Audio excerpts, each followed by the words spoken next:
안녕하세요. 라이트하우스입니다. 요즘 언론에서 부동산 시장을 활성화시키기 위해 한창 띄우고 있는 교통호재인 신안산선이 지난 9월에 착공을 시작하면서 서울 서남권역에 금천, 관악, 구로를 합친 금관구를 주목하라고 하는데요. 입주 물량까지 적으니 강남, 서초보다 높은 상승세를 보이며 역세권 신축 단지 중심으로 매수세가 형성된다고 합니다. 과연 기사대로 금관구가 훨훨 날아오를 수 있을지 같이 한번 알아보시겠습니다. 최근엔 땡, 옹산 등 부동산 카페에서 금관구나 노도광처럼 지역명을 묻기도 하고 엘리트나 마레프처럼 아파트명을 축약하는 단어들을 사용한 것을 최근 1, 2년 사이 언론에서 자주 언급해주기 시작했는데요. 지역을 묶어 사람들에게 인식시켜 투기를 유도하기 위함이죠. 이렇게 사람들에게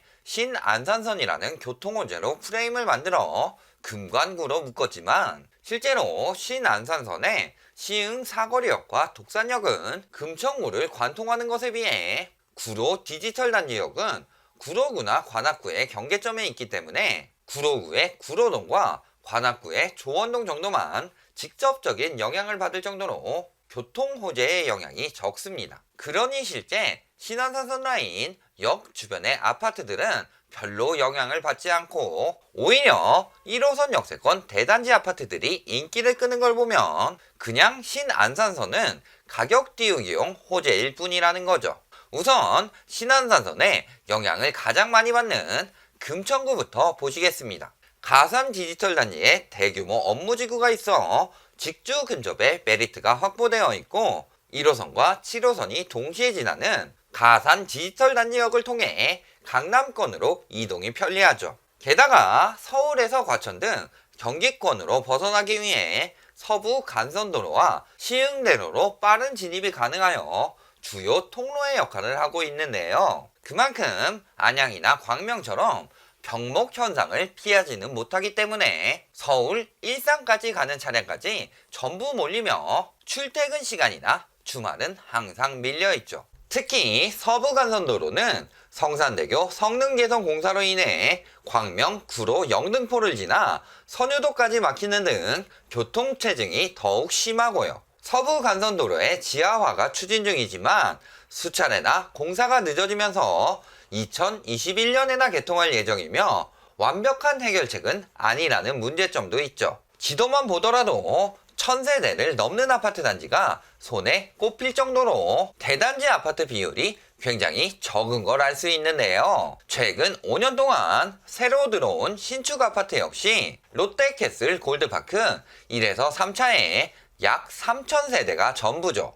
인구는 매년 계속 줄어들고 있는데 세대수는 계속 늘어나고 있는 걸 보면 구로와 가산 디지털 단지를 중심으로 직주 근접을 노린 수요층이 1, 2인 가구 형태로 주변에 많이 이사를 와서 생활하고 있다고 볼 수 있겠네요. 인구를 보면 역시 20, 30대가 유지되고 있는데 이는 직주 근접의 영향이 크다고 보며 반대로 좋지 않은 학군으로 10대와 40대 수요는 감소하고 있죠. 금천구 서쪽편에는 그나마 신축 아파트 단지가 몇 군데 있지만 시흥대로 반대편에는 연식이 오래된 아파트 단지나 다세대 다가구 주택들이 즐비하니 굳이 학군이 아니더라도 자녀를 위한 커뮤니티 시설이 갖춰져 있는 신축 대단지 아파트를 찾는 학부모 수요들이 떠날만 하다는 생각도 들고요. 그런데도 신안산선을 중심으로 가격이 상승하고 있다고요? 실제 거래량이 많이 나온 단지들을 보면 롯데캐슬 골드파크 1차 전용 84제곱미터의 경우 7월에 8억 5천에서 다음 달 급격히 거래량이 늘어나면서 9억으로 가격이 오르니 지금은 유지 중이고 같은 평형 독산동 중앙하이츠빌은 8월에 5억 2천이었으나 10월에는 5억 5천대까지 오릅니다. 막상 이 단지들의 신안산선 역까지의 거리가 도보로 10분 이상 걸리는 위치에 있는 걸 보면 서울에 거품이 가득 쌓여 외곽 지역까지 밀려난 투기 수요들이 1호선 초역세권에 신축 대단지에 유입되면서 가격이 오른 거지 신안산선의 호재와는 관련이 없는데 말이죠. 이외에도 연식이 많은 단지인 남서울 럭키 아파트와 무지개 아파트가 가격이 올랐는데요. 럭키 아파트는 올해 8월 4억 1,600에서 다음 달에는 거래량이 급증하더니 현재는 4억 8,400만원까지 올랐습니다. 무지개 아파트의 경우는 두세 건의 거래로 무려 1억 이상이 오르는데요. 여기는 스타 강사, 마땡 강사가 찍어준 단지로 말 몇 마디에 넘어가 비싸게 거래되는 것을 보니 아직도 스타 강사 몇 마디에 좌지우지 되는 사람들이 많은 것 같아 씁쓸하네요. 이렇게 관계도 없는 호재로 매수 심리를 부추기는 것을 이용해 무지개 아파트, 건영 1차 등의 재건축 아파트들이 매물을 잠그면서 호가를 높이는 등 전형적인 가격 띄우기를 하는 것일 뿐이죠. 게다가 서울 내에서 생활 인프라가 열악한 편인 금천구는 신안산선으로 인해 가격이 저렴하고 인프라가 좋은 경기도 지역으로 오히려 수요가 분산될 수도 있어 호재만이 아니라는 점도 기억하시고요. 두 번째로 인근 학교에 웬만한 교과에 꼭 한번 들어가는 관악산이 있는 관악구는 역시나 산지나 언덕이 많은 곳인데요. 서울 전역을 도는 내부 순환선인 2호선을 중심으로 교통이 형성되어 있으며 신안산선 외에도 경전철로 3개 노선이 들어올 예정입니다. 2021년에 완공되는 신림선은 서울 서부의 남북을 연결하면서 127 9호선과 환승이 가능해 출퇴근 및 등교 시간을 단축하는데 큰 도움이 되는 노선이며 2028년 완공 예정인 서부선은 명지대, 연세대, 서울대와 노량진을 연결해 대학생들이 많이 이용할 만한 노선이죠.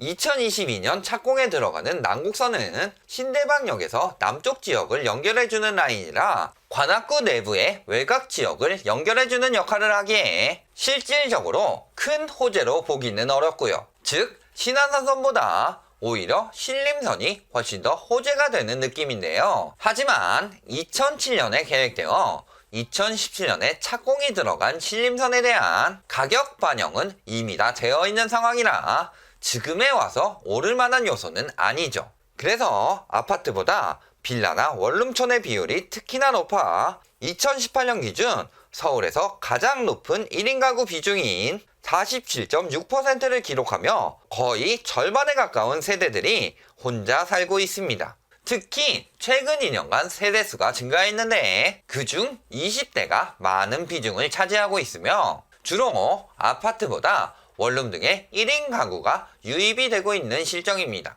때문에 금천구처럼 역세권 대단지 아파트에만 거래량이 조금 늘어났을 뿐이죠. 봉천동 관악 벽산 블루밍 아파트 1차 84제곱미터의 경우는 6월에 5억 8,500 정도에 거래되며 거래량도 저조했으나 7월부터 거래량이 생겨나며 최근 6억 8천의 거래까지 있었고 봉천역 초역세권인 봉천동 두산 1, 2단지도 6월에 저조한 거래량으로 7억 정도에 거래되었으나 7월부터 거래량이 생겨나며 최근 7억 8천까지 올랐죠. 특히 최근 5년간 새롭게 들어온 신축 아파트는 유일하게 올해 6월에 입주한 봉천역 역세권인 봉천동 이편한세상 서울대 입구뿐인데요. 입주 후에는 7월에 8억으로 분양권 거래만 한 건 있었다가 10월에 갑자기 10억 5천만 원으로 훌쩍 뛴 가격으로 분양권 거래가 됩니다. 왜일까요? 마침 타이밍 좋게도 바로 옆 이편한세상 서울대 입구 2차에서